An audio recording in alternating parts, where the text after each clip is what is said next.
اعوذ باللہ من الشیطان الرجیم بسم اللہ الرحمن الرحیم۔ عزیزان من، آج مئی 1971 کی 2 تاریخ ہے اور درس قرآن کریم کا آغاز سورہ المائدہ کی 45ویں آیت سے ہوتا ہے، 5/4 قبل اس کے کہ آج کی بات شروع کی جائے، پچھلے درس میں ایک بات کی تصحیح ضروری ہے۔ میں نے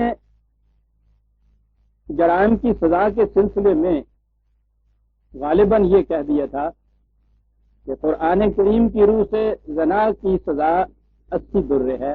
یہ غلط تھا، کہنا یہ تھا مجھے کہ زنا کی سزا 100 کوڑے اور بہتان لگانا، کسی کے خلاف تہمت تراشی کرنا کسی باعصمت خاتون کے خلاف، اس کی سزا 80 کوڑے۔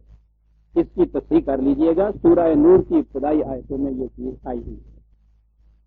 45ویں آیت بات چلی آ رہی تھی یہودیوں کی، نصارہ کی، اور پھر اپنی بات آئے گی۔ تادیب کا اصول یہ ہے کہ قانون شکنی جتنی عام ہوتی جائے، لوگوں کے دلوں سے قانون کا احترام اگر اٹھتا جا رہا ہو تو سزائیں اتنی ہی زیادہ سخت ہو جاتی ہیں۔ یہ ایک طریقہ ہوتا ہے جرائم کے سد باب کا، یہ عام حالات کی بات نہیں ہوتی۔ ایسے غیر معمولی حالات جب کہیں کسی قوم میں پیدا ہو جائیں تو وہاں اس قسم کے قوانین نافذ کرنے پڑتے ہیں۔ بنی اسرائیل کی حالت کسی قسم کی ہو چکی تھی، قانون کا احترام بالکل ان کے ہاں سے اٹھ چکا تھا، اور اسی اعتبار سے ان کے ہاں جرائم کی سزائیں زیادہ سخت تھیں۔ شریعت موسوی کو عام طور پر آتشی شریعت کہا جاتا ہے۔ اسی سلسلے میں قرآن کریم میں ہے کہ وَكَتَبْنَا عَلَيْهِمْ فِيهَا أَنَّ النَّفْسَ بِالنَّفْسِ وَالْعَيْنَ بِالْعَيْنِ وَالْأَنفَ بِالْأَنفِ وَالْأُذُنَ بِالْأُذُنِ وَالسِّنَّ بِالسِّنِّ وَالْجُرُوحَ قِصَاص، کہ یہاں تک بھی پھر ہمیں اس میں یہ کہنا پڑا ان کے ضابطۂ تعزیرات میں کہ قتل کی سزا ہی قتل نہیں ہے، موت نہیں ہے، بلکہ اگر کسی کو زخم لگایا جائے تو اس کی بھی سزا ہے، اور اس کی سزا کی کیفیت یہاں تک کہ آنکھ کے بدلے میں آنکھ، ناک کے بدلے میں ناک، کان کے بدلے میں کان، دانت کے بدلے میں دانت۔ یہ قصاص ہے زخموں کا۔ فمن تصدق بہ فہو کفارۃ لہ، ہاں البتہ اگر وہ کہ جسے اس قسم کا زخم لگا ہے، جو مجروح ہوا ہے، جس کو نقصان پہنچا ہے، وہ اگر اس کو معاف کر دے تو پھر یہ چیز کفارہ ہو جاتی ہے۔ اور آگے پھر وہی بات جو پہلے سامنے آ چکی ہے، وَمَن لَّمْ يَحْكُم بِمَا أَنزَلَ اللَّهُ فَأُولَٰئِكَ هُمُ الظَّالِمُونَ۔ پہلی آیت میں یہ کہا تھا کہ وَمَن لَّمْ يَحْكُم بِمَا أَنزَلَ اللَّهُ فَأُولَٰئِكَ هُمُ الْكَافِرُونَ، یہاں ظالمون کہا ہے، اس سے آگے آیت آ رہی ہے وہاں فاسقون کہا ہے۔ یہ 3-4 آیات میں قرآن کریم نے اس بات کو دہرایا ہے، اور یہ بڑی اہم اور بنیادی شے ہے۔ جہاں ہمارے متعلق یہ چیز آئی ہے وہاں میں اس کی ذرا تفصیل بیان کروں گا کہ ما انزل اللہ کے مطابق فیصلے کرنا، حکم دینا، حکومت قائم کرنا، یہ ہے اسلام۔ اور جو قوم بھی اس کے مطابق، ما انزل اللہ کے مطابق حکومت قائم نہیں کرتی، انہی کو فاسق کہا جاتا ہے، ظالم کہا جاتا ہے، کافر کہا جاتا ہے۔ یعنی کفر اور اسلام کی حد فاصل یہ ہے۔ وہ جو میں نے پچھلی دفعہ بھی یہ عرض کیا تھا کہ یہ جو فتوے شروع ہو جاتے ہیں تکفیر کے کہ وہ کافر ہو گیا ہے، وہ کافر نہیں ہے، عقائد کی چھان بین ہو رہی ہے، دہن کا ذکر کیا، یہاں سر ہی غائب ہے غریباں سے۔ بات تو یہاں اصل و بنیاد سے شروع ہوتی ہے۔ کفر و اسلام کا فیصلہ کرنا ہے تو یہاں تو افراد کا کیا فیصلہ، یہاں تو قوموں کا فیصلہ ہو رہا ہے کہ من لم یحکم بما انزل اللہ فاولئک هم الکافرون۔ جو قوم بھی اپنے ہاں ما انزل اللہ کے مطابق حکومت قائم نہیں کرتی وہ کفار کی قوم ہے۔ کفار کی قوم کے اندر افراد جو ہیں ان کو تلاش کرنا کہ ان میں یہ مومن ہے اور یہ کافر ہے، مذاق ہے۔ دین انفرادی شائع نہیں ہوتا، یہ تو اجتماعی چیز ہے۔ یہاں کہا اولئک هم الظالمون۔ میں نے عرض کیا ہے کہ چونکہ ان کے ہاں قانون شکنی اتنی عام ہو چکی تھی، اس لیے ان کے ہاں جرائم کی سزائیں بھی اتنی زیادہ سخت ہو گئی ہوئی تھی، اور میں سمجھتا ہوں کہ اس کے بعد یہ عیسائیت، یہ مروجہ عیسائیت جو خدا کی طرف سے حضرت عیسیٰ علیہ السلام کو تعلیم ملی تھی، وہ تو کہیں ہے نہیں دنیا میں۔ یہ جو مروجہ عیسائیت ہے، یہ در حقیقت ریئیکشن ہے اس شدت کا جو یہودیوں کے ہاں کی شریعت میں پایا جاتا تھا۔ جہاں بھی شدت ہوگی اس کا ریئیکشن دوسری طرف ایکسٹریم کے اوپر جائے گا، افراط آئے گی تو تفریط کی طرف چلا جائے گا۔ افراط یہ تھی یہودیوں کے ہاں، ان کے تالمود میں، ان کے ضابطۂ تعزیرات میں آپ دیکھیے ذرا ذرا سے جرم کی سزا اتنی سخت و سنگین وہاں ہوتی ہے۔ اس کے مقابلے میں یہ جو عیسائیوں نے اپنے ہاں پھر عیسائیت بنائی، تو یہاں دوسری سمت پہ ایکسٹریم کی صورت یہ تھی کہ ساری عیسائیت میں سرے سے قانون ہی کوئی نہیں ہے، ہی نہیں۔ آپ حیران ہوں گے یہ سن کے، وہاں واز ہے، سرمنز ہیں، قانون کوئی نہیں۔ ساری انجیل میں، وہ جو 4 انجیلیں کہتے ہیں، ان سب میں ایک ہی چیز ہے، اسے قانون کہہ لیجئے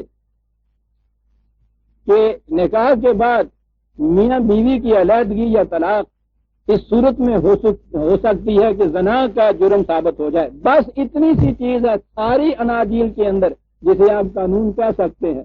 یہاں بھی سزا والی بات نہیں ہے، عام قانون ضابطہ وہاں ہے ہی نہیں۔ تو یہ نظر آتا ہے کہ یہ مایوسی تھی، یہ جسے کہتے ہیں نا ریئیکشن ہوتا ہے، یہ در حقیقت مایوسی ہوتی ہے کہ یہ لوگ اتنے مایوس ہو چکے تھے کہ انہوں نے پھر زندگی کے متعلق سمجھا رہبانیت، ترک علائق، ترک دنیا، گوشہ نشینی، خانقاہیت، اس ٹنٹے کو چھوڑو، یعنی یہ مایوس ہو گئے ہوئے تھے، اس واسطے یہ اس ایکسٹریم تک آ گئے دوسری طرف کہ نہ رہے بانس نہ بجے بانسری، بات ختم کرو، اللہ بھڑ مالا اپنی میں تو رام جپیا نہ جائے، سیاپا مکاؤ، یہ ہے رہبانیت۔ اور یہی وجہ ہے کہ قرآن نے یہ کہا ہے کہ انہوں نے خود اس کی ابتدا کی تھی، بے بدعت انہوں نے اس کو تراشا تھا، انہوں نے اس کو وضع کیا تھا، ہم نے ان کے اوپر یہ فرض نہیں قرار دیا تھا، ہم نے لازم نہیں قرار دیا تھا۔ رہبانیت یا خانقاہیت کی زندگی، ترک دنیا کی زندگی، کہیں خدا کی ہدایت ہو سکتی ہے؟ وہ ریئیکشن تھا ان کا عیسائیت کا، مایوسی کا عالم ہے یہ عیسائیت کا جو ہے، جنہوں نے یہ کہہ دیا کہ دنیا کے بکھیڑوں میں دل ہی نہ لگا، اصل وہاں جھنجٹ میں پڑو ہی نہیں، ختم کرو قصہ۔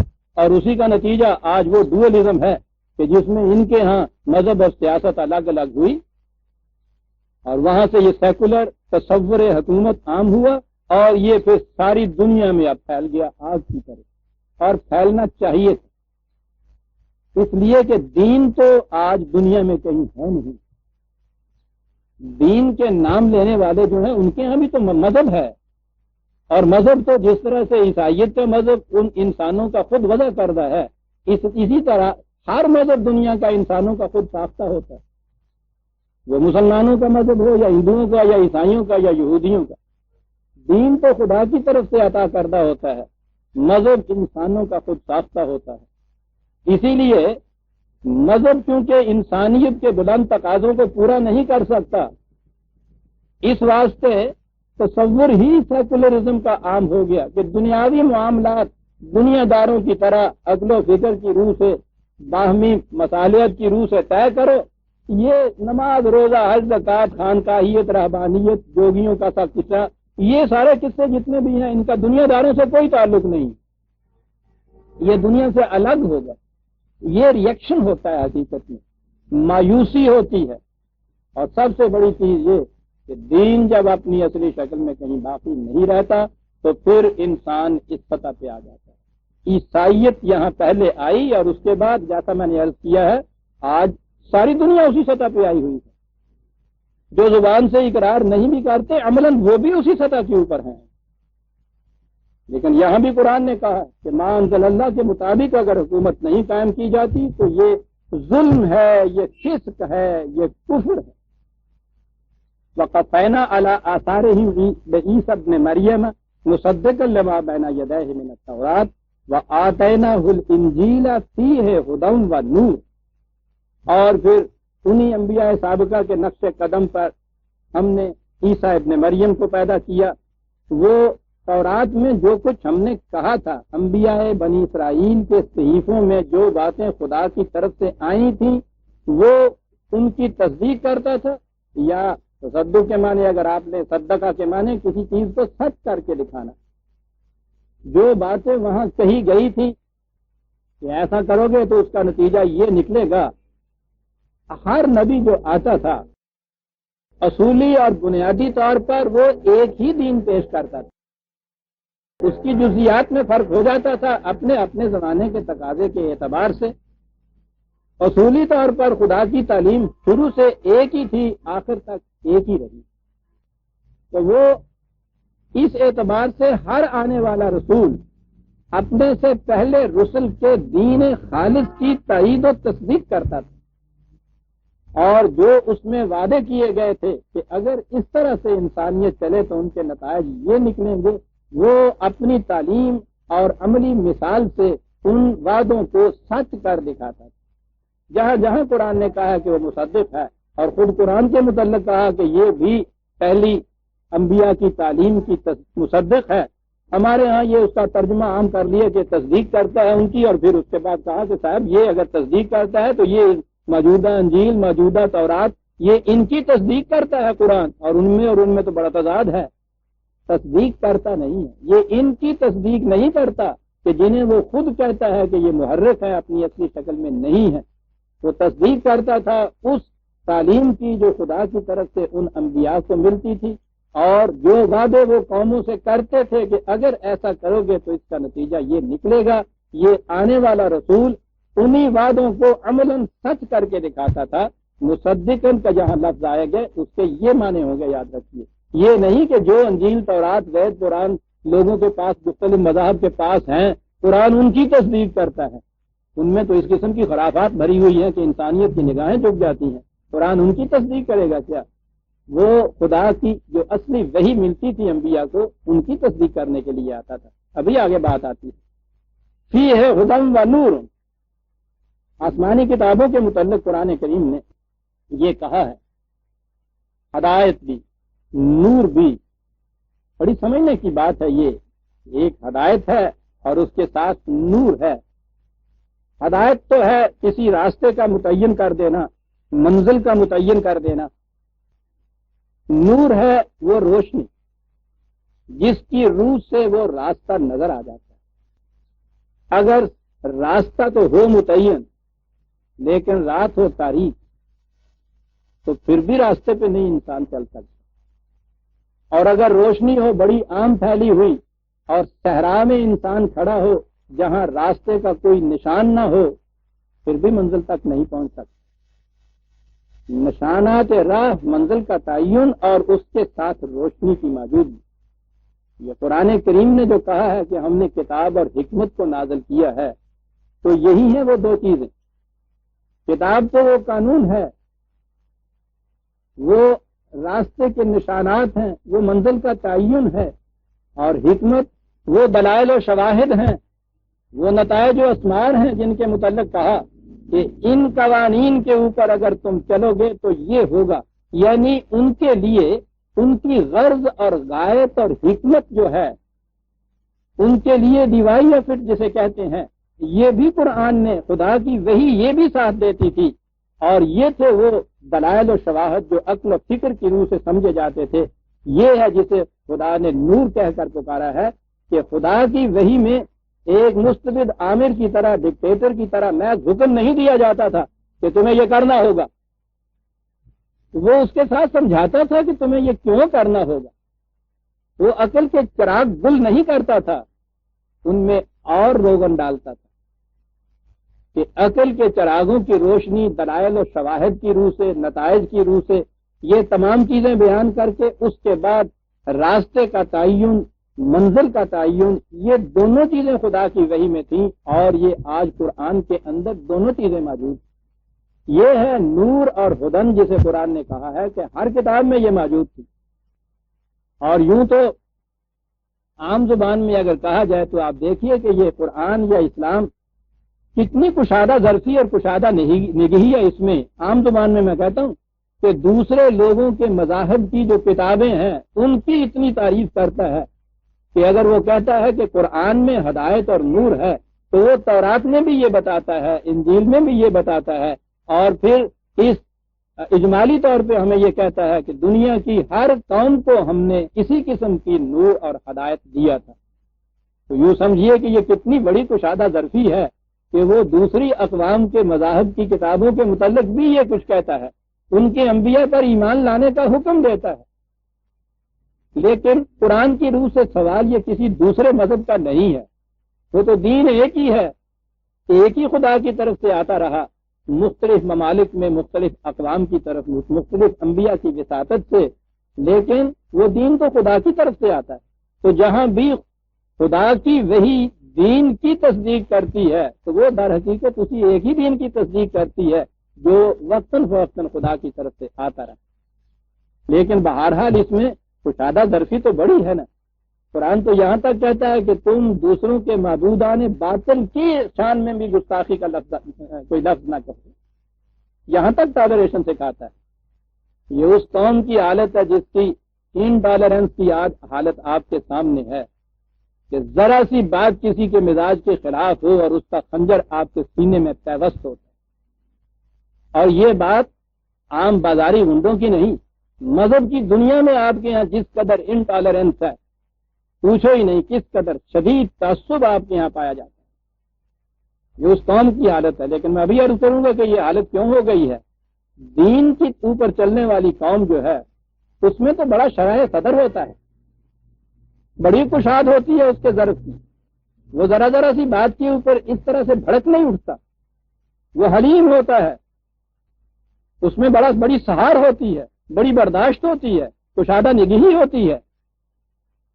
وہ تو جب ان سے الگ ہونے لگتا ہے تو وہاں کہتا ہے قالوا سلام علیکم، قرآن کے الفاظ، ان سے کہا کہ بھائی خدا حافظ، ٹھیک ہے بھائی تم اپنا کام جانو، وَلَنَا أَعْمَالُنَا وَلَكُمْ أَعْمَالُكُمْ، یہ کیفیت اس کی ہوتی ہے۔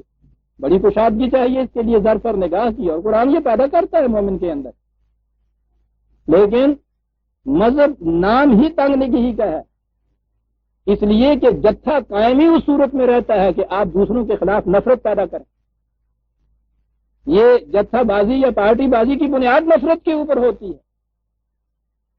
دوسروں سے نفرت دلاتے چلے جائیے اور اپنے ہاں یہ کہیے کہ دنیا بھر کی صالحیت اور دنیا بھر کی خوبیاں یہاں جمع ہوئی ہیں، پھر پارٹی قائم رہتی ہے، پھر جتھا قائم رہتا ہے۔ اسلام تو کوئی جتھا نہیں بنانے آیا تھا، وہ تو عالمگیر حقائق تھے جو دنیا میں بکھیرنے کے لیے آیا تھا۔ اس لیے وہ تنگ نظری اور تنگ نگہی کیوں پیدا کرتا؟ بڑی خوشاد ہے اس کے اندر۔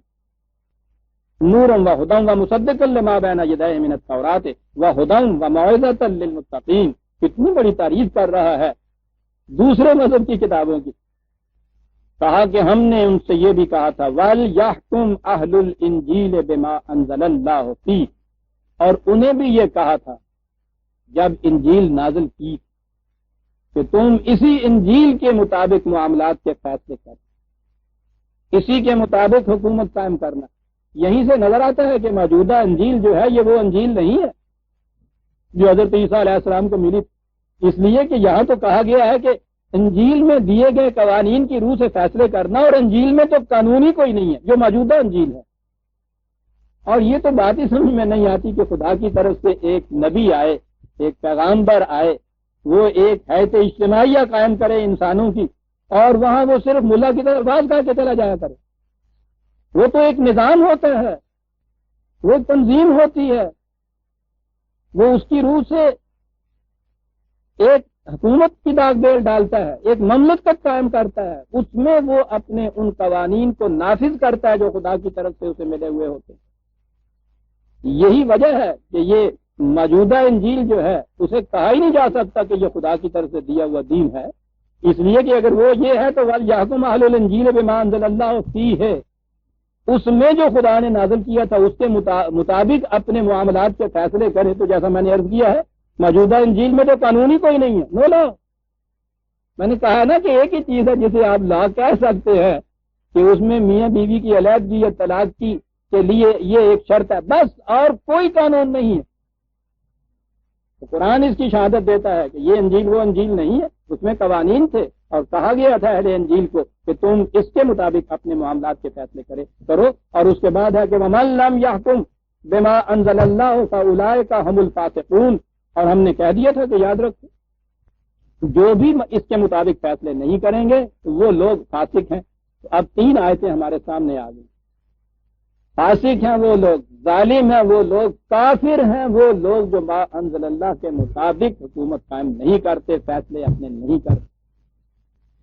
اور فرمائیے جیزا نے کیا ہمارا جی چاہتا ہے کہ اس آئینے کے اندر ہم اپنی شکل دیکھیں؟ وہی جو میں نے کہا تھا کہ اس کے اندر اگر ہمیں اپنی بدصورتی نظر آتی ہے تو ہم آئینے کو توڑ دیتے ہیں۔ ابھی بات سامنے آتی ہے کہ آئینہ کیسے توڑا ہم نے، اور یہ سارا کچھ یہودی اور نصارہ کے بعد کہا کہ وَأَنزَلْنَا إِلَيْكَ الْكِتَابَ بِالْحَقِّ، اے رسول خاتم النبیین، اب تمہاری طرف حق کے ساتھ وہی دین نازل کیا ہم نے، مصدقا لما بین یدیہ من الکتاب، کسی ایک کے متعلق نہیں، جتنی بھی کتب سابقہ اپنے اپنے وقت میں خدا کی طرف سے انبیاء کو ملی تھی، ان تمام کی صحیح تعلیم کی تصدیق کرنے والا، ان تمام وعدوں کو سچ کر کے دکھانے والا، یہ ضابطۂ قوانین اب خدا کی طرف سے آیا ہے من الکتاب ومہیمنا علیہ۔ یہ ہے ایک چیز جو خصوصیت ہے قرآن کی، یہ نہ انجیل کے متعلق کہا گیا ہے، نہ تورات کے متعلق، نہ کسی اور کتاب کے متعلق۔ مہیمنا علیہ، جتنی تعلیمیں پہلے آئی تھی ان کتب کے اندر اور جن کا مستقل طور پہ باقی رکھنا مقصود تھا، وہ ساری کی ساری اس کے اندر آ گئی۔ مہیمن اسے کہا جاتا ہے جو ان تمام کو اپنے دائرے اور اپنے گھیرے کے اندر لے کے محفوظ کر لے۔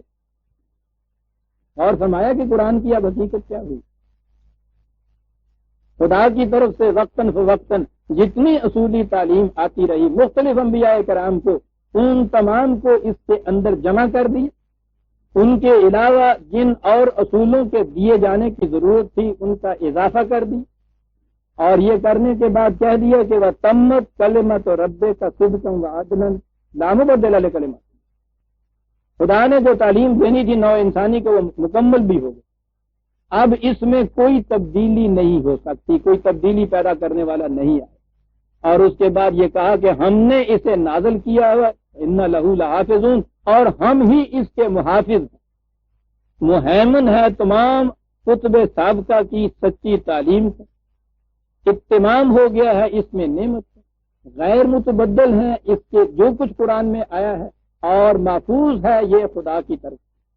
یہ ہے وہ ضابطۂ قوانین جو قرآن جسے ہم کہتے ہیں، اور اس کے لیے کہا فَاحْكُم بَيْنَهُم بِمَا أَنزَلَ اللَّهُ، یہ وہی چیز جو پہلے چلی آ رہی ہے، وہی چیز نبی اکرم صلی اللہ علیہ وسلم سے کہی گئی کہ اب جو خدا نے نازل کیا ہے اس کے مطابق فیصلے کرو معاملات۔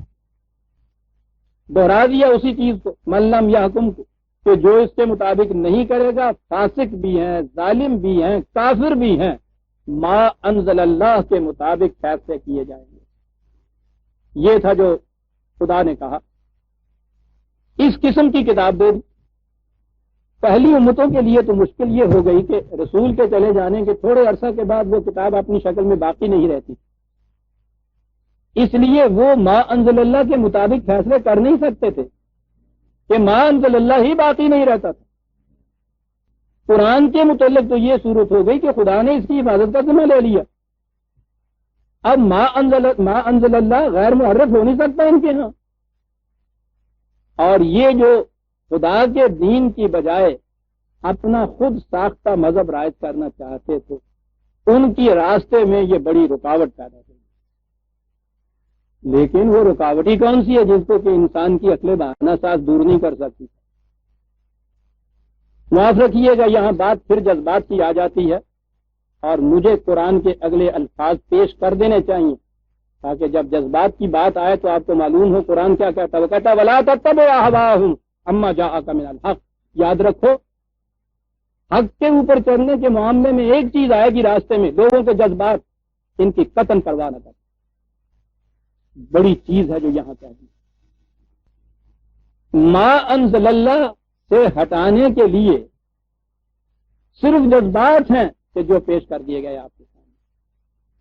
غور کیجئے گا اس چیز کو، کس جامعیت سے قرآن نے یہ بات کہی جب اس کے ساتھ کہا ہے کہ جذبات آئیں گے راستے میں حائل ہوں گے۔ یاد رکھیں یہ جذبات کیا ہوتے ہیں؟ اس میں شخصیتیں آ جاتی ہیں۔ جذبات ہمیشہ اشخاص سے متعلق ہوتی ہیں۔ جب کسی پرسنالٹی کو آئیڈولائز کر دیا جائے، اس کو بت بنا دیا جائے، شخصیت کی عقیدت جب آ جائے، وہاں جذبات آ جاتے ہیں۔ خدا کے متعلق آپ گھنٹوں بکواس کرتے رہیے، چوراہے میں کھڑا ہوا آدمی گالیاں دیتا رہے، یوں ہی سن کے چلا جاتا ہے آدمی، لیکن جس شخص کو آپ نے اپنا ہادی، مرشد، پیر، رہنما، بڑا فرقے کا بانی کچھ بھی مان لیا ہے، اس کی شان میں ایک لفظ کوئی کہہ دے، آپ دیکھیے چھرا گھوم دیتے ہیں۔ شخصیت کے خلاف نہیں کچھ سنا جاتا۔ یہ جو ایبسٹریکٹ تعلیم ہوتی ہے اس سے جذبات نہیں انسان کے مخلوط ہوتے، وہ نہیں مجروح ہوتے، اسے بڑا لائٹلی لیتا ہے انسان۔ وہ تو جب اس تعلیم کی عظمت اور اہمیت دلوں کے اندر گھر کر جائے تو اس وقت انسان کو یہ سمجھ میں بات آتی ہے کہ یہ بات کیا کہا گیا ہے، میں نہیں اس چیز کو سن سکتا۔ لیکن اس وقت بھی وہ جسے انٹالرنس اس قسم کی کہتے ہیں، فینیٹسزم جسے کہتے ہیں، مذہبی جنون جسے کہتے ہیں، وہ نہیں پیدا ہوتا۔ لیکن جب بھی کسی شخصیت کے متعلق کوئی بات آپ کریں گے، آپ دیکھیے گا کہ وہاں فوراً مذہبی جنون جو ہے یہ اوپر آ جائے گا۔ قرآن کریم نے ختم نبوت سے شخصیت پرستی کی جڑ کاٹ دی۔ کسی شخص کی کوئی اہمیت نہیں نبی اکرم صلی اللہ علیہ وسلم کے بعد۔ احترام ہے ان کا، ان کے مدارج کے اعتبار سے، اور احترام کی صورت صرف یہی ہے، اخواننا الذین سبقونا بالایمان، ہمارے یہ بھائی تھے ایمان کے ساتھ، یہاں سے چلے گئے، اللہ کے ساتھ ان کا معاملہ ہے، ہم کسی کے خلاف کچھ نہیں کہیں گے، خلاف کچھ نہیں کہیں گے، بس یہ احترام ہے ان کا معاملہ خدا کے ساتھ۔ ولا تسألون عما كانوا يعملون، ہم تم سے یہ پوچھیں گے ہی نہیں کہ انہوں نے کیا کیا۔ شخصیتوں کے متعلق یہ ہے قرآن کا ایٹیٹیوڈ، ان کے معاملے ان کے ساتھ، تمہارے معاملے تمہارے ساتھ، اور ہم تم سے یہ پوچھیں گے ہی نہیں کہ انہوں نے کیا کیا تھا۔ واسطہ ہی نہیں، شخصیتوں کا خاتمہ کر دیا۔ ختم نبوت کے معنی یہ ہے عزیزان مان۔ لیکن اس قوم نے ختم نبوت کے عقیدے کو تو قائم رکھا، لیکن قدم قدم کے اوپر اشخاص کے بت کھڑے کر دیے۔ آپ جہاں کہیں کسی بات کی مخالفت ہوتی ہے، کسی نہ کسی شخصیت کی روح سے سامنے سے مخالفت ہوتی ہے۔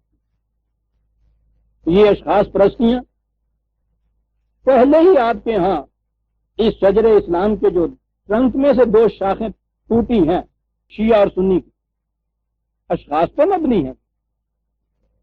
اب آگے چلیے تو سلسلہ شروع ہو گیا۔ یہ آپ کے ہاں کے جتنے محدثین کرام، ائمہ حدیث اشخاص، روات حدیث اشخاص، ائمہ فقہ سارے اشخاص، ائمہ تفسیر سارے اشخاص، یہ چیزیں شریعت کے راستے سے آئیں، اور آگے طریقت کے راستے میں آ جائیے، یہ غوث، یہ قطب، یہ اوتاد، یہ ابدال، یہ پیر، سارے اشخاص، آگے آگے چلے جائیے، ہر صدی کے بعد ایک مجدد، مسیح مسیح، آنے والے مہدی، تمام اشخاص۔ ختم نبوت نے جس بنیاد کو کھیڑا تھا، ہم نے اس ختم نبوت کے عقیدے کو تو زبانوں تک رکھا، اور جو اس کا مقصد تھا اس کے خلاف یہاں سے وہاں تک آپ دیکھیے، می تراشد فکر ماں ہر دم خدا بندے دیگر، رست از یک بند تا استاد در بند دیگر۔ ایک شخصیت سے پلہ آپ کا ٹوٹتا ہے، کسی دوسری شخصیت کی خاطردار واقعوں میں الجھ کے رہ جاتے ہیں آپ۔ شخصیتیں یہاں سے وہاں تک۔ ان تمام حضرات کے نام کے ساتھ پہلے امام، آخر میں رحمت اللہ علیہ، اور ان کی عظمتیں، ان کے احترام اس طرح دل کی گہرائیوں میں پیوست کر دیے گئے ہیں آپ ایک لفظ نہیں سن سکتے قرآن کریم کے الرغم ان کے خلاف یہ سب چیزیں ہیں جو ان کی جو انہوں نے دی ہوئی ہیں یا کہا جاتا ہے کہ انہوں نے دی. آپ کسی ایک چیز پہ تنقید نہیں کر سکتے. طریق جو آگے تھا ما انزل اللہ کے متعلق وہ تو یہی تھا نا، اس کی تعلیم تھی. تعلیم تو ایک دوسرے کو دیتے ہیں. مومن کے متعلق تو تواصوا بالحق و تواصوا بالصبر اس نے کہا تھا، ایک دوسرے کو وہ تلقین کرتے ہیں. آپ دیکھیے کہ وہ جو ذرا سا درجہ ایک ہوتا تھا نا وہ استاد کا اور شاگرد کا، اس امت کے اندر قرآن نے اس کو بھی مساوات کے لیول کے اوپر وہ لے آیا. تواصوا بالحق و تواصوا بالصبر، وہ ایک دوسرے کو یہ تلقین کرتے ہیں. آپس میں ان کے یہاں محبت ہوگی، تالیف قلب ہوگا، احترام ہوگا، شخصیت پرستی کوئی نہیں ہوگی. کوئی ایسی شخصیت اب نہیں ہوگی حضور کے بعد کہ جس کے قول کو آپ سند اور حجت قرار دیں، جسے آپ تنقید کی حد سے بالا تر قرار دیں.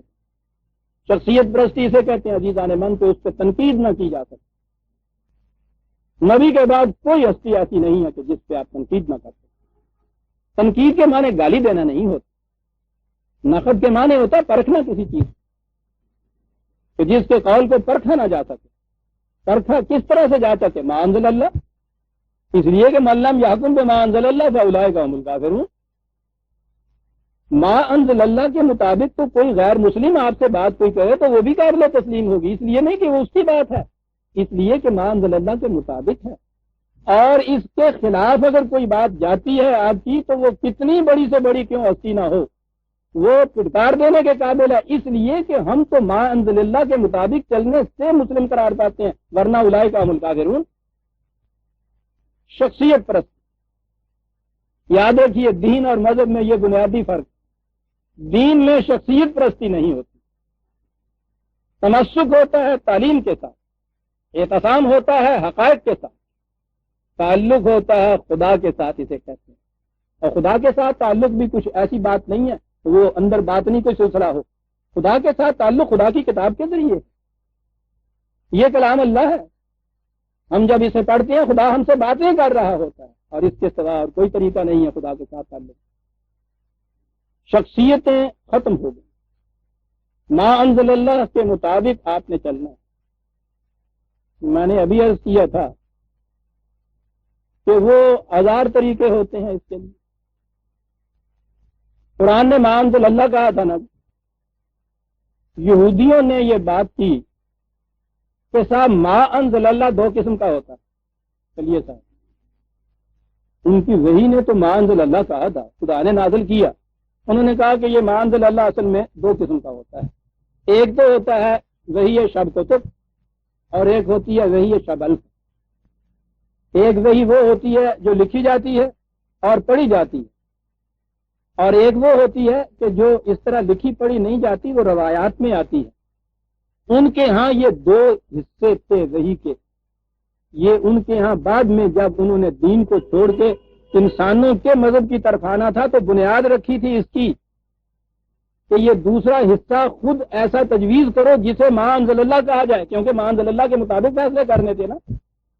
انہوں نے اس کا نام ہی ما انزل اللہ کر دیا. جی وہ دو حصے ہوتے ہیں، دو قسمیں ہوتی ما انزل اللہ.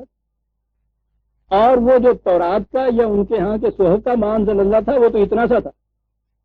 اور یہ جو اس کے بعد انسانوں کا ما انزل اللہ ہے، انسانوں کا ما انزل اللہ معاف رکھیے کوٹڈ کہتا ہوں میں، اس کا پوچھے ہی نہیں، تمہار لگے ہوئے.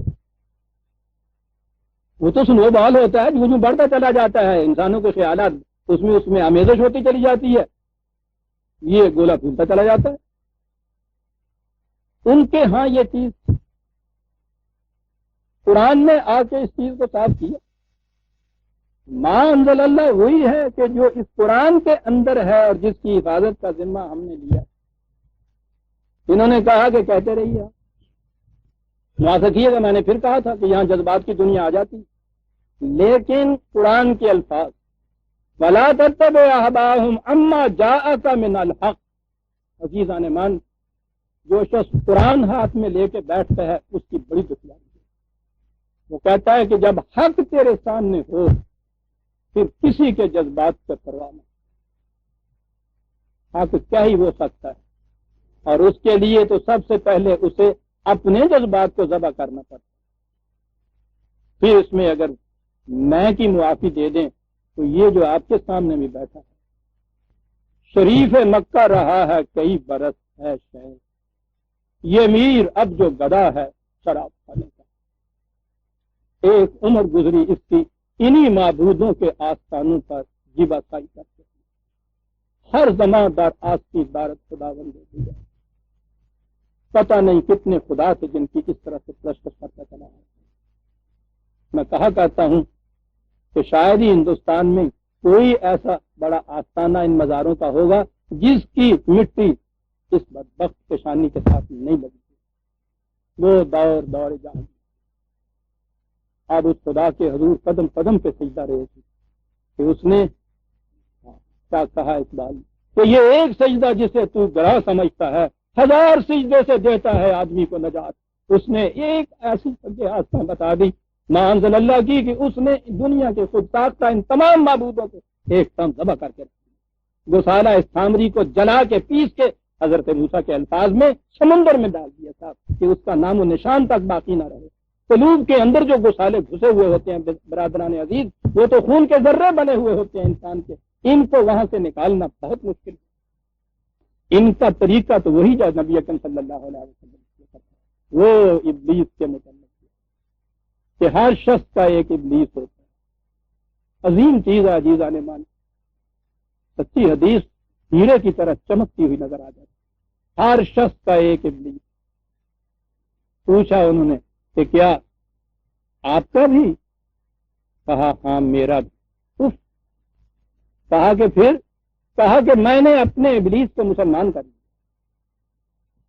اقبال نے اس مقام پہ بڑی عجیب چیز کہی ہے کہ ابلیس کو آپ نکال نہیں سکتے اس لیے کہ وہ تو خون کے اندر حلول کیے ہوئے ہوتا ہے، اسے آپ مسلمان بنا سکتے ہیں۔ عقیدت و احترام کے جذبات کو آپ نکال نہیں سکتے۔ جذبات کو نکال دیا جائے تو انسان اس کے بعد تو پھر وہ کمپیوٹر بن کے رہ جاتا ہے، وہ انسان رہتا ہی نہیں ہے۔ بڑی چیز ہے یہ جذبات جو انسان کی۔ کہا ہے غالب نے گر عشق نہ بودے و غم عشق نہ بودے ای ہا سخنے نغز کے گفتے کے شنودے۔ جذبات کی دنیا، لیکن جذبات کو مسلمان کر کے رکھنا ہوگا۔ ایک ہی آستانہ ہے جس کے اوپر اس کو سننا، اس کو جھکنا ہوگا۔ اس لیے میں نے عرض کیا ہے کہ اس مقام پہ جب میں آ جاتا ہوں تو یہ پھر آپ بیتی سی کچھ ہوتی ہے۔ قرآن جب میں نے ہاتھ میں لیا عزیزان من تو پہلے میں نے اپنے ان معبودوں کو ذبح کیا ہے، اس کے بعد پھر دوسروں کی باری آتی ہے۔ اور مجھے معذور رکھ اگر اس مقام پہ کسی کے جذبات کو کوئی کسی قسم کی بھی ٹیس پہنچتی ہے تو میں معذرت خواہ بھی نہیں ہوں، اس لیے کہ قرآن میرے ہاتھ میں ہے۔ قرآن جو کچھ کہتا ہے وہی حق ہے، جو اس کے خلاف جاتا ہے وہ باطل ہے، خواہ اسے منسوخ کر دیا جائے کتنی بڑی سے بڑی شخصیت کی طرف کیوں نہ۔ سب سے پہلا آپ کے ہاتھ گاڑی کو دین کی پٹری سے اکھیڑنے کے لیے یہودیوں کا وہی جو عقیدہ تھا کہ ما انزل اللہ 2 قسم کا ہوتا ہے، آپ کے ہاں بھی وہ 2 چیزیں ہیں۔ یہی کہا تھا نا کہ وَمَن لَّمْ يَحْكُم بِمَا أَنزَلَ اللَّهُ فَأُولَٰئِكَ هُمُ الْكَافِرُونَ۔ آپ دیکھیے کس قدر سٹل ہے یہ چیز۔ یہ ٹھیک ہے جی، جو ما انزل اللہ کے مطابق فیصلے نہیں کرتا کافر ہوتا ہے۔ کہا کہ صاحب ما انزل اللہ ہوتا 2 قسم کا۔ اچھا جی، وہ 2 قسم کا کون سا ہے جی؟ کہ ایک تو یہ ہے نا جو قرآن میں ہے، اور ایک وہ ہے جو سارا روایات کے اندر ہے، بالکل یہودیوں کا تصور۔ اب یہ پورا ما انزل اللہ ہوا عزیزان مان۔ یہ تفاصیل اور یہ تاریخیں ان چیزوں کی کہ روایات کیسے بنی، کیسے اکٹھی ہوئی، کیسے دین کا جز بنی، متعدد بار آپ کے سامنے آ چکی، لیکن میں صرف یہاں ایک بات کہنا چاہتا ہوں کہ ما انزل اللہ کے متعلق اس نے یہ کہا تھا کہ اس کی حفاظت کا ذمہ بھی ہم نے لے لیا، اور یہ جو دوسرا حصہ جسے ما انزل اللہ کہا جاتا ہے، میں اپنی طرف سے کچھ نہیں کہنا چاہتا۔ اس ما انزل اللہ کی کیفیت جو تھی وہ یہ کہ 200-250 سال تک تو اس کا کہیں وجود ہی لکھا ہوا نہیں ملتا۔ پہلا مجموعہ سب سے زیادہ مستند جسے صحیح بخاری کا آپ کہتے ہیں 250 سال کے بعد یہ ہوا نا جی۔ چلیے آپ کہہ لیجئے کہ نہیں صاحب وہ اسی شکل کے اندر لفظاً چلا آ رہا تھا، زبانی یاد ہوگا لوگوں کو، انہوں نے اپنے ہاں لکھ لیا ہوگا۔ نہیں صاحب یہ تو ہے ہی نہیں۔ یہ ما انزل اللہ کتنا بکھرا ہوا تھا اور پھر اس میں سے کس طرح سے الگ کیا گیا، یعنی یہ سارا ما انزل اللہ بکھرا ہوا ما انزل اللہ، اور ایک انسان اٹھ کے اس میں سے چھانٹتا ہے، کتنے میں سے کتنا، یہ جو احادیث کے مجموعے ہیں نا ان میں سے 6 تو ایسی کتابیں گنی جاتی ہیں جن کو صحائح ستہ کہتے ہیں، یعنی 6 صحیح ترین کتابیں، اور یہ صحیح ترین کتابیں سنیوں کی، شیعہ حضرات کی اسی قسم کی 4 صحیح ترین کتابیں اپنی ہیں، دونوں آپس میں لٹھم لٹھم ہو رہے ہیں، ما انزل اللہ سے ما انزل اللہ۔ عزیزان من سوچئے کہاں ہیں ہم، ان کو چھوڑ دیجئے کہ یہ تو بحث ان کی ختم ہی نہیں ہوگی، ان دونوں فرقوں کی اہل سنت والجماعت کو لے لیجئے، 6 ان کے ہاں کی، یعنی اس کے علاوہ بھی مجموعے ہیں، 6 وہ ہیں جو انہوں نے چن کے کہا یہ ٹھیک بالکل ٹھیک۔ آپ کو پتا ہے کہ یہ عیسائیوں کے ہاں پہلی تیسری صدی تک انجیلیں پتہ ہی نہیں کتنی تھی، پھر ان کے ہاں ایک کونسل ہوئی نیسیا میں 300 سال کے بعد، تقریباً اسی زمانے میں جس زمانے میں آپ کی حدیثیں جمع ہو رہی ہیں، یعنی 300 سال کے بعد، زمانے سے مراد یہ ہے، تو وہاں یہ فیصلہ ہوا کہ ان میں سے کس کو ما انزل اللہ مانا جائے، تو سارے وہاں جمع ہوئے تھے مولوی صاحبان، یعنی کبھی کوئی فیصلہ ہو سکتا ہے ان کا باہمی مشورے سے، ان سے اتنا فیصلہ آپ نہیں کرا سکتے کہ الحمد کے بعد آمین اونچی آواز سے کہنی چاہیے یا نیچی آواز سے، متفق علیہ یہ فیصلہ کیا دیں گے، تو ان کے ہاں کے مولوی کیا فیصلہ دیتے، لڑتے جھگڑتے رہے کتنے دن، آخر میں انہوں نے کہا کہ صاحب فیصلہ خدا پہ چھوڑ دیجیے، کہنے لگے جی بہت اچھا، ایک میز کے اوپر ساری کتابیں رکھ دی اور کہا کہ صبح آگے دیکھیں گے جتنی کتابیں نیچے گری ہوئی ہوں گی وہ تو ہوں گی جعلی، اور جو اوپر رہ جائیں گی وہ ما انزل اللہ ہوں گی، چل یہ 4 کتابیں انہوں نے اس طرح سے فیصلہ کر، ہم سنتے ہیں اور ہنستے ہیں۔ آپ کو پتا آپ کے یہاں ما انزل اللہ کا انتخاب کیسے ہوا؟ امام بخاری کہتے ہیں کہ میں نے جب اس کو جمع کرنا شروع کیا ما انزل اللہ تو 6 لاکھ حدیثیں مجھے ملی، اور اس میں سے انہوں نے کوئی 2700 کے قریب الگ نکالا۔ یہ جو ما انزل اللہ پھیلا ہوا تھا اس کی یہ کیفیت انہوں نے کس طرح سے نکالی، نبی تو تھے نہیں، بہرحال اپنی بصیرت کے مطابق یہ کیا نا، انہوں نے کہا یہ ہے، ان کے شاگرد امام مسلم تھے، انہوں نے کہا کہ مجھے 3 لاکھ حدیثیں ملی، اس میں سے انہوں نے 4000 کے قریب اکٹھی کی۔ ایک تیسرے جامع حدیث ہیں امام ترمذی، انہوں نے کہا کہ مجھے 3 لاکھ کے قریب حدیثیں ملی، اس میں سے انہوں نے 3000 کا انتخاب کیا۔ چوتھے جامع حدیث ہیں امام ابو داؤد، معاف رکھیے گا، ابن داؤد ان کے بیٹے ہیں، کتاب المصاحف کے مصنف ابو داؤد، انہوں نے کہا کہ مجھے 5 لاکھ حدیثیں ملی، اس میں سے کوئی 4800 کے قریب انہوں نے انتخاب کیا۔ ایک مجموعہ ہے ابن ماجہ کا، انہوں نے کہا کہ مجھے 4 لاکھ حدیثیں ملی، ان میں سے کوئی 4000 کے قریب ان کا انتخاب انہوں نے کہا۔ چھٹی ہے نسائی کی کتاب، انہوں نے کہا کہ 2 لاکھ مجھے ملی، ان میں سے 4000 کا انتخاب انہوں نے کیا، یعنی جب اور کوئی ریٹن ریکارڈ نہیں تھا جس سے اس چیز کے متعلق کچھ پرکھ کر لی جائے کہ یہ واقعہ ہے یا نہیں ہے، اور اس میں سے اس طرح سے یہ اکٹھی ہوئی۔ پھر یہ جو یوں جمع ہوئی، چلیے صاحب شیعہ حضرات کو چھوڑ دیجئے، آپ کہتے ہیں سنی کہ ان کا تو عقیدہ یہ الگ ہے، آپ اپنے یہاں سنیوں کو لے لیجئے، ان میں سے بھی جو متشدد عقائد ہیں ان کو بھی چھوڑ دیجئے۔ اہل سنت والجماعت میں اہل حدیث اور اہل فقہ یعنی حنفی حضرات جو ہیں وہ سب سے زیادہ ممتاز حیثیت رکھتے ہیں نا، دونوں حدیثوں کے ماننے والے۔ اہل حدیث کا عقیدہ یہ ہے کہ بخاری اور مسلم کی کسی ایک حدیث کا انکار بھی کفر ہے، اور فقہ حنفی والے یہ کہتے ہیں کہ ان میں سے 200 حدیثیں ہیں جن کے اوپر وہ کہتے ہیں یہ غلط ہے، ہم ان کو نہیں مانتے، وہ ترمذی کی حدیثوں کو مانتے ہیں، ما انزل اللہ۔ ان کے مطابق آپ کے ہاں کے جو فیصلے ہیں، کہا جاتا ہے جو قرآن نے کہا تھا کہ من لم یحکم بما انزل اللہ فاولئک هم الکافرون، یہ ہے وہ ما انزل اللہ جس کے مطابق فیصلے کیے جائیں گے۔ اچھا صاحب، یہ اتنے جو کچھ یہ آ گیا، یہ 12 کتب، اس میں اس کی بھی کوئی حیثیت ہے جسے خدا نے ما انزل اللہ کہا تھا؟ غور طلب چیز ہے۔ اس کے متعلق پہلے تو یہ کہا گیا کہ اس میں سے تقریباً 500 آیات منسوخ ہیں، یعنی پڑھی جاتی ہیں لیکن ان کا حکم منسوخ ہے۔ کہا کہ صاحب قرآن میں کہیں یہ ہے کہ یہ آیت جو ہے یہ منسوخ ہے اب ہماری، یا فلاں آیت جو ہے اس نے اس کو منسوخ کر دیا ہے، یہ تو ہے نہیں اس میں۔ تو پھر خدا کا ما انزل اللہ جس کے مطابق اگر فیصلہ نہ کیا جائے تو کفر لازم آتا ہے۔ اب اس میں سے یہ فیصلہ کہ وہ یعنی کچھ 600 کے قریب تو احکام کی ساری آیتیں ہیں، تو اس میں سے وہ کہتے ہیں 500 کے قریب منسوخ۔ کس نے منسوخ کی؟ علماء نے۔ خدا کے ما انزل اللہ کا اتنا حصہ تو منسوخ، پھر جو باقی کچھ بچا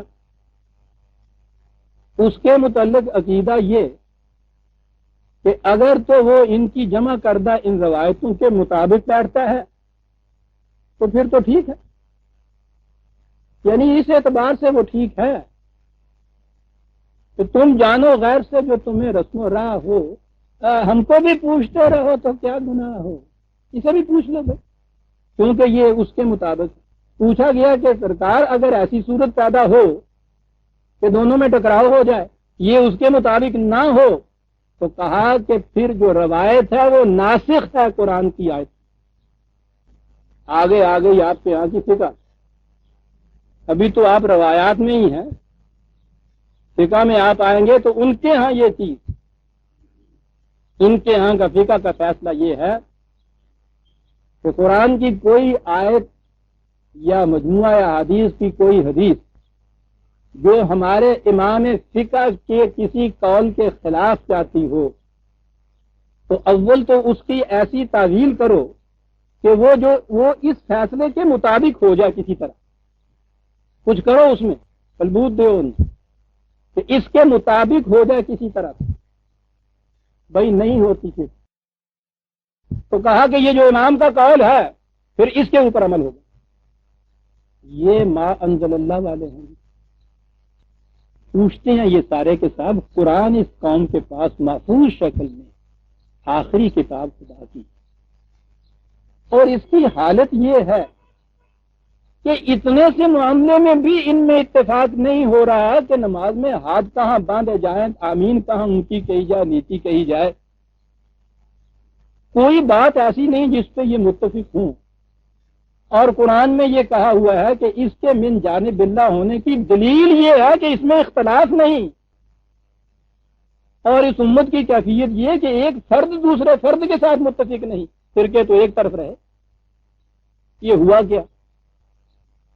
ہر ایک کا عمل اس کے نظام اور عقیدے کے مطابق، ما انزل اللہ کے مطابق، لیکن بس اتنی سی بات یہ ہے اس کے اندر کہ ما انزل اللہ ہر ایک کا اپنا اپنا۔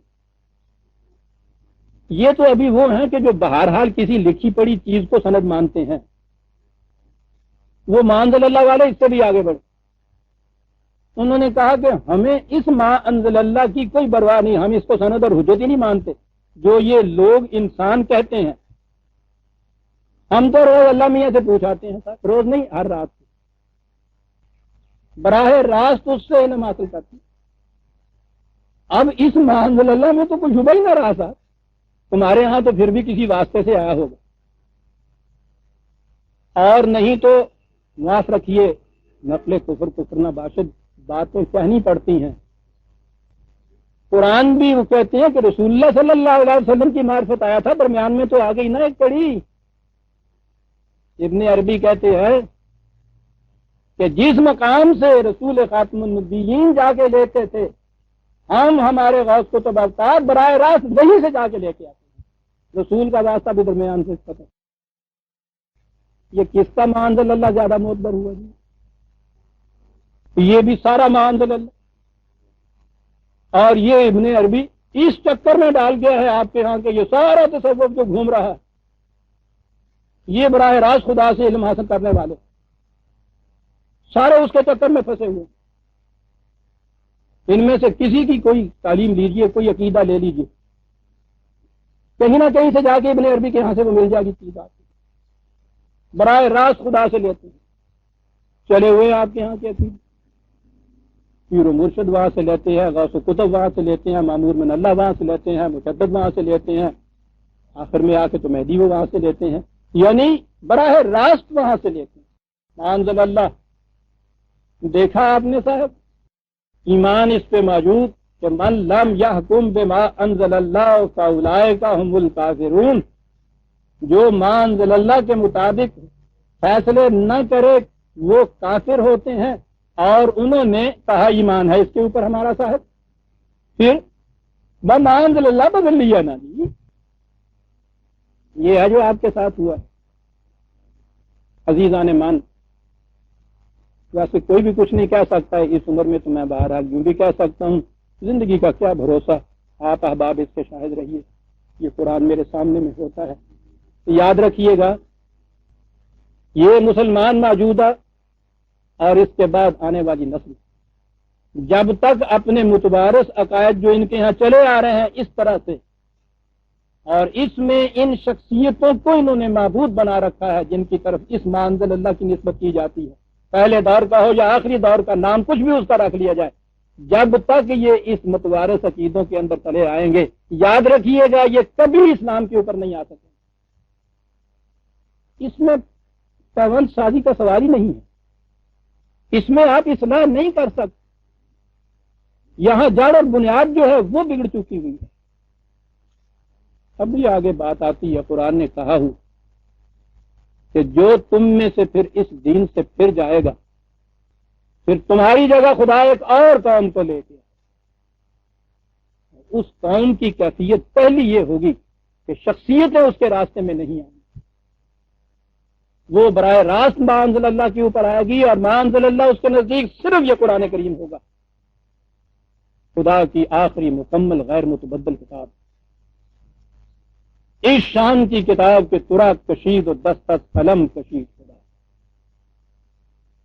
خواہ وہ غیر مسلم قوم اسلام لائے صرف قرآن کی روح سے، اسے اس کے علاوہ کچھ اور نہ بتائے، اور خواہ آپ اپنی نئی نسل کی تعلیم اس طرح سے کر لیں کہ وہ ان فضاؤں سے غیر متاثر رہے، اور یہ قرآن خالص جو ہے وہ اس قوم کو دے دیے علم حاضر کی روشنی میں، نور اور ہدایت، راستہ متعین، روشنی دیجیے عقل و فکر کی، دلائل و شواہد کی اس کو روشنی دیجیے، علوم انسانی کی روشنی دیجیے، فکر و تدبر سے اس کو قرآن سمجھائیے۔ یہ جو ایک جنریشن اس طرح سے اگر وہ اسلام لے آئی اور مسلمان ہوئی تو وہ ما انزل اللہ کے مطابق حکومت کرنے والی قوم ہوگی، شخصیتیں اس راستے میں کہیں نہیں آئیں گی۔ پہلی چیز یہ جسے قرآن نے بار بار ارباب من دون اللہ کہا، یہ ہیں کون؟ خدا سے بھرے ہی یہ بڑے بڑے معبود، کسی کی بات کو جب آپ تنقید سے بالا تر قرار دے لیں گے اور سند و حجت قرار دیں گے، وہ ارباب من دون اللہ میں آ جائے۔ یہاں کسی سے آپ بات کیجئے اسلام کی، وہ خدا تک کوئی پہنچتا ہی نہیں ہے، فلاں امام نے یہ کہا، فلاں مفسر کا یہ قول ہے، فلاں محدث کا یہ ارشاد ہے، فلاں کتاب میں یہ لکھا ہے، سب کچھ، تو بابا اس کے متعلق بھی یہ کچھ کیجئے۔ وہ کہتے کہ نہیں، یہ تو بخشش کے لیے ہے، اس کے ایک ایک حرف سے 3 نیکیوں کا 10 نیکیوں کا ثواب ملتا ہے۔ معاف رکھیے گا، میں نے یوں کمی کر دی تھی، یہ تو ہے اس مقصد کے لیے۔ نہیں عزیزان من، سن رکھیے گا یہ چیز، شاید پھر واقعہ میں دیکھا نہیں، صرف وہ مسلمان کہلانے کا حق مستحق ہوگا، مومن کہلانے، صرف وہ جماعت، وہ قوم، وہ فرقہ اسلام پہ ہوگا، خدا کے دین کے اوپر ہوگا، جو اس ما انزل اللہ کو جو دفتین کے اندر محفوظ ہے خدا کی طرف سے، اسے دین میں سند و حجت مانے گا، اور اس کے بعد نبی اکرم صلی اللہ علیہ وسلم کی ذات گرامی آتی ہے، جس کے متعلق ایمان ہے ہمارا کہ بعد از خدا بزرگ تو ہی قصہ مختصر، سیدھی سیدھی، لیکن بعد از خدا بزرگ تو، حضور کا اسوہ حسنہ ہمارے لیے شمع ہدایت ہے، اس میں کوئی شبہ نہیں۔ قرآن کا کمال یہ ہے کہ وہ اسوہ حسنہ جو ہے وہ خود قرآن کے اندر محفوظ ہے، اس کے بعد تاریخ میں جو کچھ آپ کو ملے اگر وہ اس اسوہ حسنہ کے مطابق ہے سمجھ لیجئے کہ صحیح ہو سکتا ہے، اگر نہیں ہے تو اس کی نسبت کتنی سے بڑی شخصیت کی طرف بھی کیوں نہ کر دی جائے، کہہ دیجئے کہ یہ انسانوں کا قول ہے، خدا کا نہیں۔ جس قوم میں، جس گروہ میں، جس جماعت میں، جس فرد میں یہ جرت ہوگی ایسا کہنے کی، تو وہ ان شخصیتوں کو کہ جسے اس نے اپنے اس کعبہ دل کے اندر بت بنا کے رکھا ہوا ہے، وہ سالہ سامری کی طرح جلا کر بھون کر پیس کر دریا میں پھینک دینے کی جرت رکھے گا؟ جو یہ رکھے گا وہی صاحب ضرب کریم ہوگا، وہی اسلام پہ ہوگا، اسی کو مومن کہا جائے گا، اسی کے متعلق یہ آئے گا کہ من لم یحکم بما انزل اللہ فاولئک هم الکافرون۔ یہ ہے عزیزان ایمان اسلام، یہ ہے دین۔ ولا تتبع اهواهم عما جاءك من الحق، وہی ٹکڑا جو میں نے ابھی عرض کر دیا کہ اس راستے میں انسانی جذبات حائل ہوں گے۔ کیا بات ہے اس کتاب عظیم کی عزیزان ایمان، کس طرح نکھار اور ابھار کر ان چیزوں کو واضح لاتا ہے، حتیٰ اس میں نہ آ جائیے۔ یہ عزیزان ایمان کی میرا ذاتی تجربہ یہ ہے، اب تو کم سے کم مسلسل درس دیتے ہوئے بھی مجھے 20 سال ہو گئے، سینکڑوں ہزاروں افراد اس درمیان میں آئے گئے، وہ لوگ بھی ہیں جو مسلسل درس میں بھی آتے ہیں، متواتر آتے ہیں، اکثریت سے آتے ہیں، وہ بھی میرے سامنے، لیکن کیفیت یہ ہے کہ ہر شخص اپنا اپنا ایک عقیدہ، ایک نظریہ، ایک شخصیت وہ لیے ہوئے آتا ہے قرآن سے، اللہ ماشاء اللہ جو بات تو اس کی اس نظریے، عقیدے یا اس شخصی کسی قول کے مطابق اس میں سے ملتی ہے، سبحان ہے، اتنے حصے کو تو وہ صحیح سمجھ کے چلا جاتا ہے، اور جو اس کے خلاف جاتی ہے اس کے بعد یہ کہ یہ پرویز صاحب ایک نیا دین ایجاد کر رہے، وہ نیا دین ہوتا ہے۔ میرے ساتھ ساتھ چلتے ہیں، یہ میں نے دیکھا بہت سے قریبی لوگ چلتے ہیں، جب دوسروں کے معبودوں پہ پڑ رہی ہوتی ہے تو بہت خوش ہو رہے ہوتے، کیا کہہ دیا آپ نے پرویز، تو بہت صحیح بات کہی، بالکل ٹھیک ہے، اور چلتے چلتے جب ان کے معبود کی باری آ جاتی ہے تو وہ جاتے ہیں چوراہے میں کھڑے ہوئے کہ صاحب پتہ ہی نہیں یہاں کیا ہوتا ہے، ان کے اپنے معبود کی باری آ گئی، یہاں تو خدا کے سوا کوئی معبود بھی باقی نہیں رہے گا۔ کسی نے اگر قرآن سے نفع حاصل کرنا ہے تو اس کے لیے پہلی چیز یہ ہے، میں یکفر بالطاغوت ویؤمن باللہ فقد استمسک بالعروۃ الوثقی لا انفصام۔ یکفر بالطاغوت، یہ جتنی شخصیتیں آپ کے حریم کعبہ کے قلب کے اندر پیوست، پہلے انہیں نکالنا پڑے گا، پھر خدا کی طرف آنا پڑے گا، بڑا غیور ہے وہ تو جب تک کعبے سے ان محسوس بتوں کو بھی نہیں نکال لیا تھا حضور نے اس کے اندر قدم نہیں رکھا، اسے تو قرآن کچھ فائدہ دے گا، اور اگر یہ چیز نہیں ہے تو پھر معاف رکھیے، وہی لفظ پھر وہ پنجابی کا ہی آتا ہے مجھے، پھر تو فرق پورا کرنے والی گل ہے، کچھ فائدہ نہیں، یہاں آنا ہے تو اس طرح سے آنا ہے، میں یکفر لا الہ لا الہ کہتے ہوئے آتے چلے جائیے، ہر الہ کو توڑتے چلے جائیے، یہ الہ باہر نہیں کہیں ہوتے عزیزان من، الہ آپ کے قلب کے اندر ہوتے، اور اس کے بعد پھر الا اللہ، وہ قدم ہی نہیں رکھتا اس گھر کے اندر جہاں پہلے کوئی بیٹھا ہوا۔ ولا تتبع اهواهم عما جاءك من الحق، اب آگے بات چلیے، کتنی عظیم بات ہے،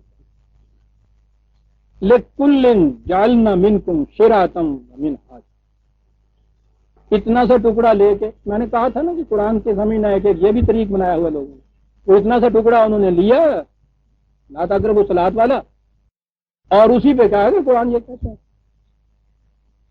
اتنے سے ٹکڑے کے معنی یہ کر دیے کہ ہم نے ہر کام کے لیے ایک شریعت، ایک منہاج بنا دی سر۔ چلیے آگے، مولانا ابوالکلام آزاد، عالمگیر سچائیاں تمام مذاہب میں یکساں طور پہ موجود، ہر ایک کے لیے خدا نے یہ بنا دی، یعنی یہ بت پرستی، یہ اشخاص پرستی، یہ باطل پرستی، یہ جھوٹ، یہ ٹھگ بازی، یہ سب کچھ وہ جتنی بھی دنیا کے اندر شریعت کے نام سے، منہاج کے نام سے، شریعت بھی نہیں منہاج، جو راستے لوگوں نے اختیار کر رکھے ہیں، وہ جتنے بھی ہیں، بس ایک لفظ جالنا کہا، انہوں نے کہا یہ سب خدا کے بنائے ہوئے ان کے لیے، بھائی اس میں سے کیوں جھگڑتے ہو، نام بھی وہی رہیں گی، گنگا ایک گھاٹ بہ تیرے، کہت کبیر عقل کے پھیرے، گنگا ہے گھاٹ بتے، یہ جتنی شریعت منہاج ہیں سب خدا کی بنائی ہے۔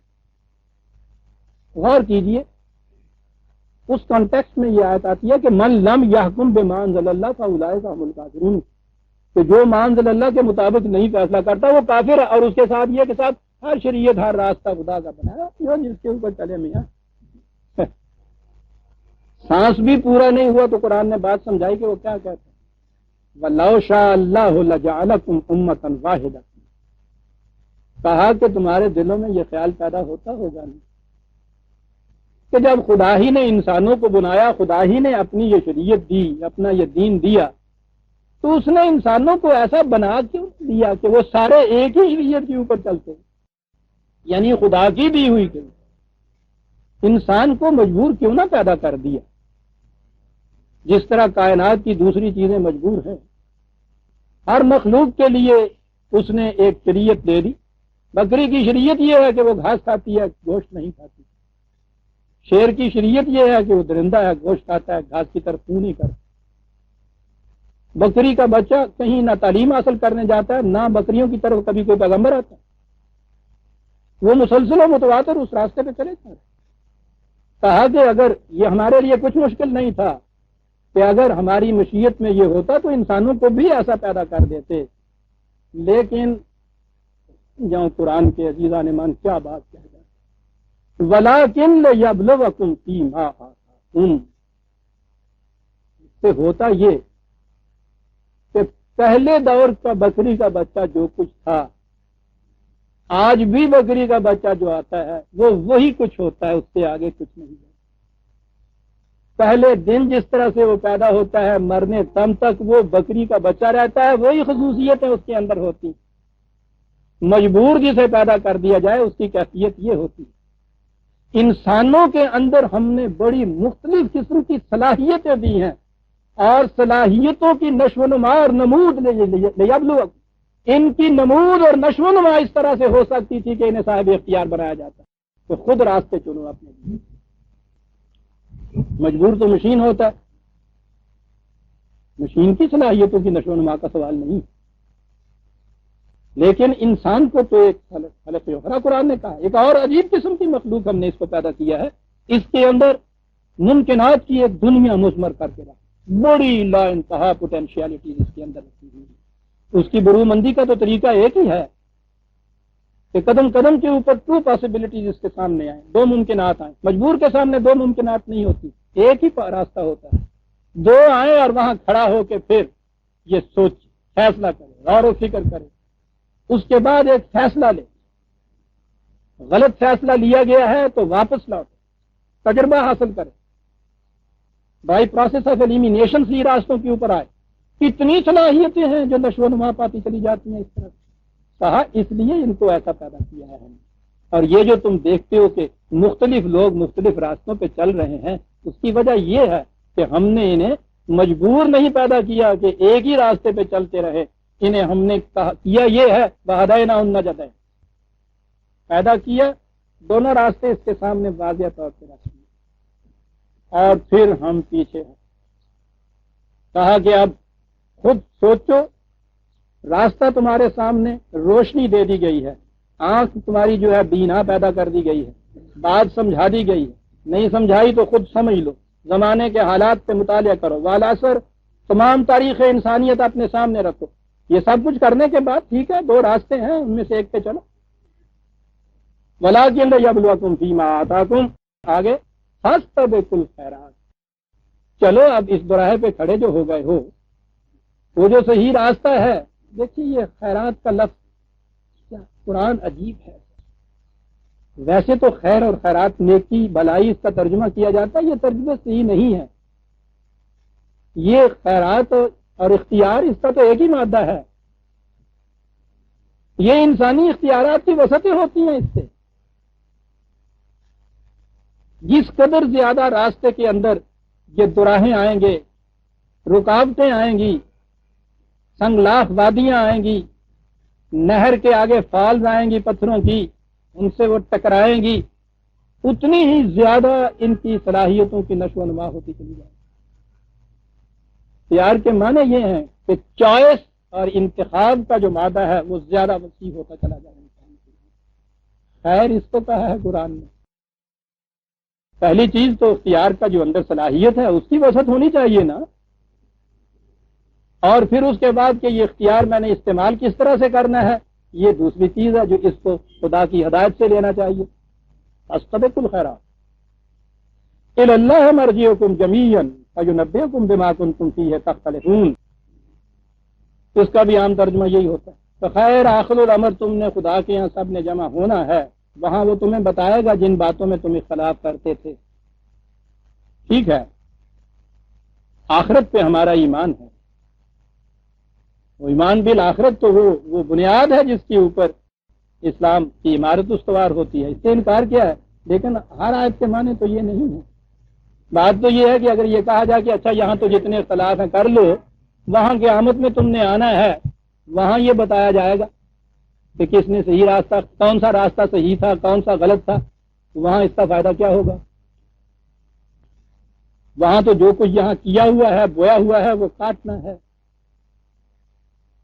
یہ بات بڑی گہری ہے اور قرآن کے بڑے مقامات ہیں جس میں قرآن نے یہ کہا کہ ایک دو طریقہ یہ ہے کہ یہ تمہارے سامنے ہم نے یہ دے دیا ضابطہ ہدایت، ٹھیک ہے، غور کرو، فکر کرو، سمجھو، تجربے سے، مشاہدے سے، مطالعے سے، اور اس میں اس کو اختیار کرو۔ اگر کوئی قوم اس طرح سے اختیار نہیں کرتی تو اس نے کہا کوئی بات نہیں، یہ نہیں کہ اس کے بعد پھر ہم خاموش بیٹھ گئے ہوئے ہیں کہ خیر انسان جیسے جا رہا ہے جا رہا ہے۔ ایک اور پروسیس ہے انسانیت کے لیے، وہ طریقہ کار ہے عقل کا طریقہ کار، ایکسپیریمنٹل جسے آپ کہتے ہیں، تجرباتی طریقہ ہے۔ پہلے دور کا انسان تاریخ میں آپ دیکھیے جہاں سے وہ چلا، غاروں میں رہنے والا، درختوں کے اوپر چڑھ کے رات بسر کرنے والا، وہاں سے انسان شروع ہوا ہے۔ آپ دیکھیے کہ کن کن وادیوں سے اور راستوں سے گزرتا چلا آ رہا ہے، پچھلی نسل کے تجربے منتقل ہو کے آگے آ رہے ہیں۔ تاریخ اس کا نام ہے اور قرآن نے اسی لیے تاریخ کو بڑی اہمیت دی ہے۔ یہ صرف انسان میں ہے کہ پچھلی نسل کا تجربہ جو ہے وہ منتقل ہو کے آگے بڑھتا ہے، اور اس طرح سے ایکیومولیٹو جو نالج ہے انسان کا اجتماعی طور پہ بڑھنے والا، ہر آنے والی نسل پچھلی نسل کے مقابلے میں علم کے اعتبار سے ایک قدم آگے ہوتی ہے۔ انسانیت کا کارواں اس طرح سے بڑھتا چلا جاتا ہے، اپنے ساتھ اپنے اسلاف کے تجربات کی دنیا، ان کا نچوڑ، ان کے نتائج، یہ متاع لیے ہوئے آگے چلا جاتا ہے۔ اور یہ ہے اسلام کا دعویٰ کہ ایک دوراہے کے اوپر قوم غلط فیصلہ کر سکتی ہے اور کرتی ہے، لیکن تجربات کے بعد آپ دیکھیے گا، بار بار تجربے کے بعد، ٹکریں کھانے کے بعد، آگ کی خندقیں تارنے کے بعد، خون کے دریاؤں کو پار کرنے کے بعد، قومیں جب اس طرح سے آخر میں آتی ہیں تو اسی نقطے کے اوپر آتی ہیں جو وہی نے کہا تھا کہ یہ صحیح راستہ ہے۔ یہ بھی ایک پروسیس ہے، اسے زمانے کے تقاضے کہا جاتا ہے۔ آپ دیکھیں گے انسانیت کی تاریخ میں کہ اسی طرح سے بھی چلی آ رہی ہے۔ بات صرف اتنی سی، وہ کہتا یہ ہے کہ وحی کی رہنمائی کو تم فوراً قبول کر لو تو ان مشقتوں سے بچ جاؤ گے کہ جن کے اندر سے پڑھ کے پھر انسانیت میں وہاں پہنچنا ہے۔ اور اگر یہ طریق انسان نے اختیار نہ کیا تو پھر اپنے اس پروسیس کے ذریعے سے پٹتا ہوا، مار کھاتا ہوا، لٹتا ہوا، رہزنوں سے، قذاقوں سے، جنگوں میں سے، خونریزیوں میں سے، فساد انگیزیوں میں سے، وہ جو ملائکہ نے اس میں خمیر میں دیکھی تھی، ان میں سے گزرتا ہوا وہ بالآخر اس طریق سے بھی جہاں آخر میں آگے پہنچے گا حقیقت تک پہنچ جائے گا۔ وہاں پہنچنے کے بعد انسان کا یہ ایکیومولیٹو تجربہ، وحی کا یہ سبق جو ہے وہ ایک منزل ہوگا۔ فرق یہ ہے کہ یہ راستہ بڑا لمبا ہے، بڑی مشقتوں اور مصیبتوں اور صعوبتوں سے بھرا ہوا ہے۔ وحی کا راستہ بڑا آسان ہے، پرامن ہے، اس میں یہ چیزیں نہیں۔ وہ چیز جو اقبال نے کہی اور کئی دفعہ سامنے آئی کہ ہر دو امیر کارواں، ہر دو بمنزل رواں، عقل بہیلا می رود، عشق برد کشاں کشاں، دونوں امیر کارواں ہیں، دونوں منزل کی طرف لے جا سکتے ہیں۔ فرق اتنا یہ ہے کہ عقل جو لے جاتی ہے ذرائع کے وسائل سے، اسباب کے ذریعے سے، پیش در پیش راہوں میں سے گزرتی ہوئی، تجرباتی طریقے سے غلطیاں کرتی ہوئی، ٹھوکریں کھاتی ہوئی، اور عشق کے معنی وہی، اور وہی کی روشنی یوں کھینچ کے لے جاتا ہے۔ یہ سوال کا وہ جواب ہے جو حساب کی کتاب کے آخر میں دیا ہوا ہوتا ہے. یہاں سوال ہوتا ہے، وہاں جواب دے دیا ہوا ہوتا ہے. بچہ سوال حل کر کے وہ اگر پاس اس کے موجود ہے اس سے فوراً دیکھ لے کہ صحیح ہے یا نہیں. صحیح نہیں ہے تو اسی وقت صحیح کر لے. اگر وہ حصہ اس کے پاس نہیں ہے تو پھر وہ ٹکرے مارے گا. اپنی دانست میں صحیح سمجھے گا کہ میں نے سوال صحیح نکالا ہے. پتہ اس وقت لگے گا جب دوسرے دن صبح ماسٹر جی کی کمچی پڑے گی تو کہ یہ کیا لے آیا کر کے. یہی سوالات کا جوابات ہے جو انسانی زندگی کے ضابطے کے ساتھ پیوست کر دیتا. اور یہی پھر قرآن نے کہا وَأَنِحْكُمْ بَيْنَهُمْ بِمَا أَنزَلَ اللَّهُ وَلَا تَتَّبِعْ هَوَاهُمْ. پھر تاکید کہ یاد رکھ ما انزل اللہ کے مطابق فیصلہ، کسی کے جذبات کی کوئی رعایت نہیں، کسی کے جذبات کا اتباع نہ کرے.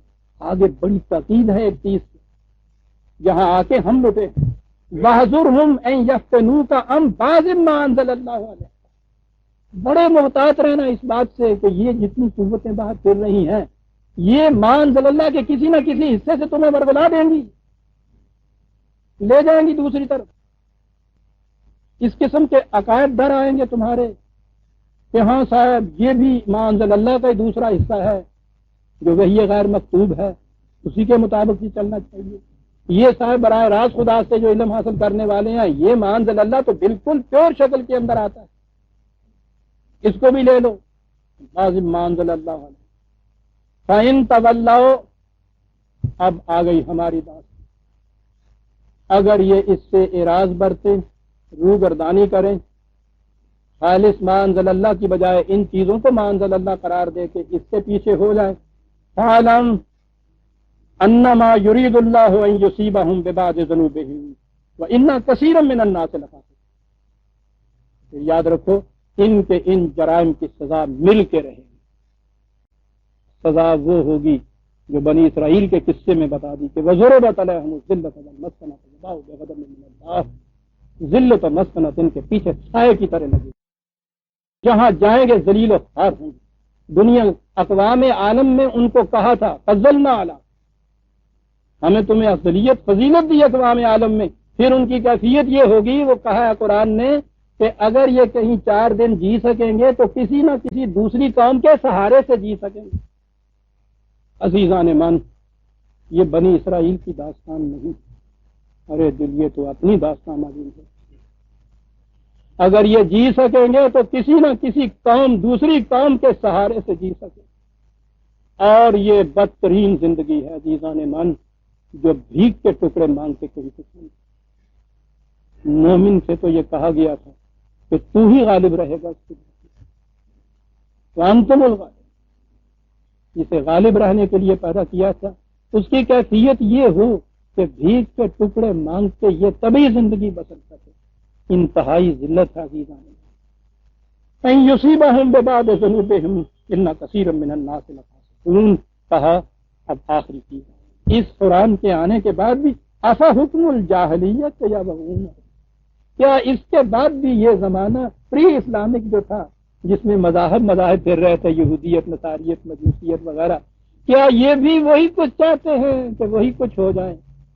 قرآن نے یہ کہا کہ کیا یہ بھی وہی حکم جاہلیت چاہتے ہیں؟ اس قوم نے کہا کہ چاہتے ہیں اور بڑے زور سے چاہتے ہیں. ومن احسن من اللہ حکما، ان سے کہو خدا سے زیادہ احسن 3 فیصلے کرنے والا اور کون ہے؟ لیکن کن کے لیے؟ لقوم یوقنون، صرف اس قوم کے لیے جو اس ما انزل اللہ کے اوپر یقین رکھنے والی ہے. اس کے لیے اس کے فیصلے بڑے حسین فیصلے. زندگی حسین ہو جائے گی، یہی جانے معاشرہ حسین ہو جائے گا، دنیا حسین ہو جائے گی، کائنات حسین ہو جائے گی اگر اس حسین فیصلے دینے والے کی طرف آپ آ جائیں. قرآن نے تو اعمال کو حسن عمل کہا کہ اس سے حسین ہو جاتی ہے زندگی انسان کی بھی، یہ کائنات بھی حسین ہو جاتی ہے. ایسا نہیں ہے تو حکم جاہلیت کی طرف آتے چلے جائیے. عزیزان من، سورہ مائدہ کی آیت 50 تک ہم آ گئے. 2 بڑے اہم